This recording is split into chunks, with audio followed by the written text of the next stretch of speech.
My family threw me out. Over a 2-week jail stay, 15 years later, they want back in. We think you've grown. Time to reconnect, Mom said, like it was a Hallmark movie. Cool story. Get off my porch, I replied. I served them a cease and desist and went back to watching Netflix. Next morning, 13 emails titled Urgent Family Matter, and one just said, please. So I, 36M, was disowned by my entire family 15 years ago after I got arrested. Not for anything violent or awful, just stupid, avoidable stuff. Still my fault, and I've never once tried to say otherwise. But after all this time of silence, they've suddenly found me and started following me around, trying to force their way back into my life like nothing ever happened. I wasn't going to post this originally, but I can't stop shaking. I confronted them earlier today and I still feel like I'm floating outside my body. I just need to get this all out somewhere. When I was 19, life hit me in the face with a 2x4. I was working full-time while trying to finish school. The company I worked for was going under, so I was freelancing side gigs to keep my head above water. Around that time, I found out my driver's license had been suspended. Apparently, someone had stolen my ID and racked up tickets in another state. Notifications got lost. Whole mess. I tried to fix it, made calls, sent letters. But in the meantime, I had a couple unpaid tickets in my own state. I couldn't pay them. Rent came first. I got pulled over for something dumb. Taillight or expired tag, I forget. And boom, arrested. 2 weeks in jail. Just long enough to lose everything except my apartment, which I barely kept thanks to freelance gigs that kept trickling in. It was humiliating. I didn't try to make excuses. I just focused on getting my license fixed, getting back to work and moving on. Took months, but I did it. Alone. My parents, though, they cut me off completely. Wouldn't take my calls, wouldn't answer my letters.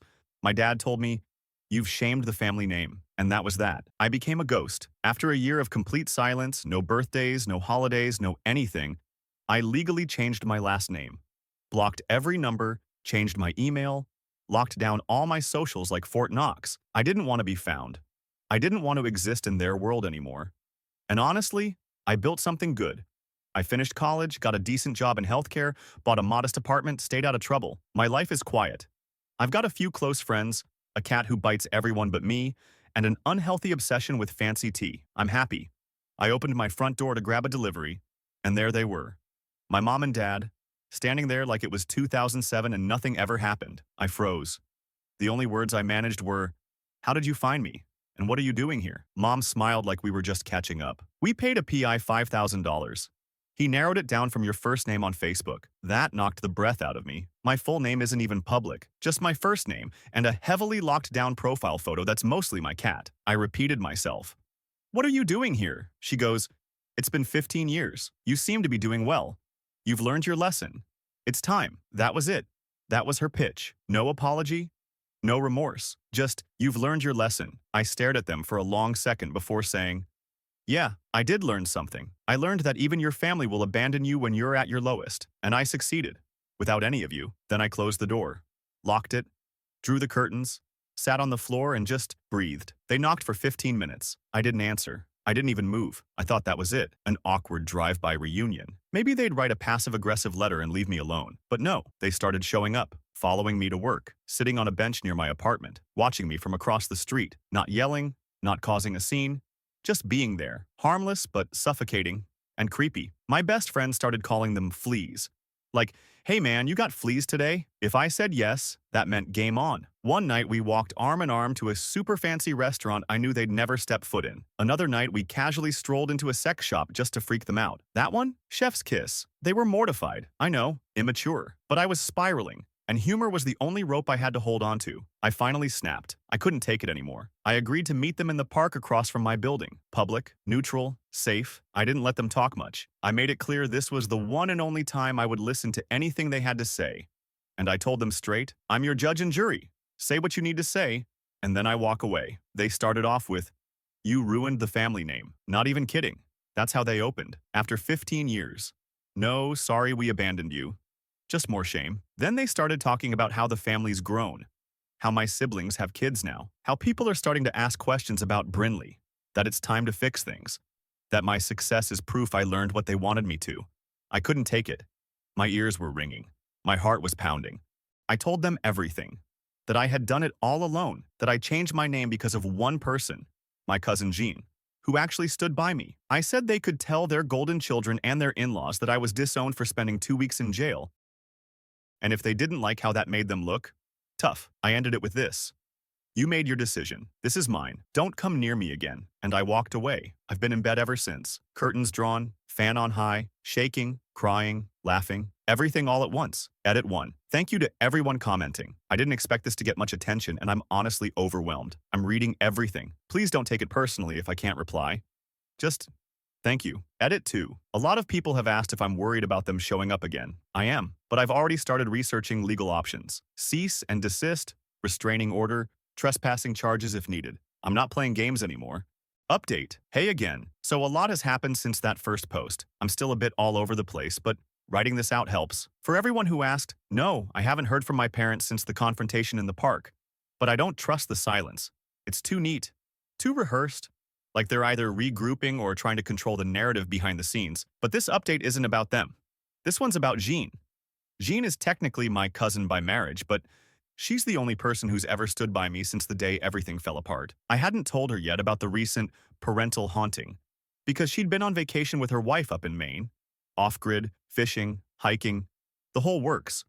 Honestly, I didn't want to ruin her trip. She's done more than enough emotional heavy lifting for me over the years. She came back a few nights ago, just texted me. The wise woman has returned and brings wine, pizza, and cheesecake. Prepare thyself. I laughed so hard I nearly dropped my phone. But when I opened the door and saw her holding all that stuff like a chaotic food goddess, I burst into tears. Her first words, looks like I should have gotten here sooner. We sat on the floor, pizza box open between us. Cheap red wine and coffee mugs. She didn't even let me explain everything at once. Just let me unload piece by piece, interrupting only to top off our wine or pass a napkin. When I got to the part about the confrontation in the park and how they still blamed me for shaming the family name, she didn't say anything right away, just took a slow sip of her wine, then leaned back and muttered, "Time for some goddamn family secrets." Let me just preface this by saying I always knew my parents had a weird obsession with appearances, but I didn't realize how deep it ran until Jean dropped this on me. First bombshell, I wasn't even born with the last name I grew up with. Jean told me that when I was born, my mom and dad were separated. Not rocky marriage, separated, like actual separation. Divorce papers were drafted, my mom was living with her parents, and they hated my dad. So when I was born, I was given my grandmother's maiden name. The same one I eventually changed back to years later. Jean, it makes sense you picked that name. Somewhere deep down, your body remembered who really loved you. She told me that my maternal grandparents were kind, grounded people who didn't buy into the whole family honor garbage. That if they'd still been alive when everything happened, they never would have let my parents throw me away like that. Then she said this, "Don't let them fool you. Your mom was the one born into the name with weight. Her side owned half the damn county at one point. Your dad? Nobody. Came from out of state, married up. He's been riding the coattails of that name ever since." I asked her why the hell they care so much about the family name if it's not even truly theirs. And she just shrugged, because it's all they have. Appearances? They'd rather keep up a pretty lie than face an ugly truth. I didn't know how to process all of it. It made me feel untethered, like if my name was never really mine, and the people who raised me were faking the whole time. Then what even was my childhood? But weirdly, it also made me feel seen, like I had this invisible thread connecting me to people who weren't ashamed of me, who would have fought for me if they could have. That's something. Before she left that night, after forcing me to keep the leftover cheesecake, she looked at me and said, "You don't owe them anything.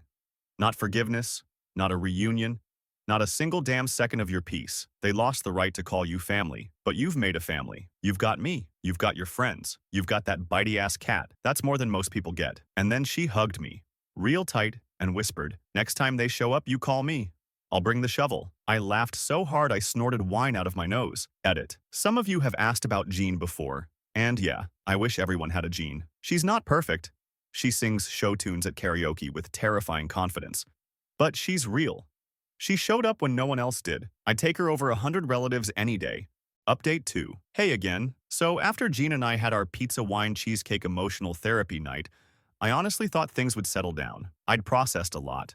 Felt lighter. I figured Jean would go back to her usual antics. Mild chaos, impromptu Sunday brunches, aggressive trivia night domination. But if you've been following along, you already know Jean isn't exactly the let-it-go type. 2 days later, she called me out of nowhere and said, "We need to take a day. Get out of town. Clear your head. I have plans." That tone. That's Jean speak for, I'm up to something and it's gonna be messy. I got to her place early that morning, expecting bagels and maybe a plan to go thrift shopping or hit a museum. Instead, I walked into her kitchen to find maps, printouts, a legal pad full of scribbles, and a very strong pot of coffee. I just stared and said, Jean, what in the CIA hell is this? She didn't look up, just pointed at a chair and said, sit, sip. We're going back in time. So apparently while I was busy working my shifts and avoiding every possible phone call that wasn't work or John, she had been doing a deep dive on our family name, the one I'd legally changed back to, the one I was born with. She started flipping through a binder, yes, an actual binder, and explained, if there's anything left of your grandmother's family estate, land, money, trust funds, businesses, you're possibly the only direct descendant with the name intact. I laughed, like actually laughed out loud. John, this isn't Succession. There's no billion-dollar media empire here.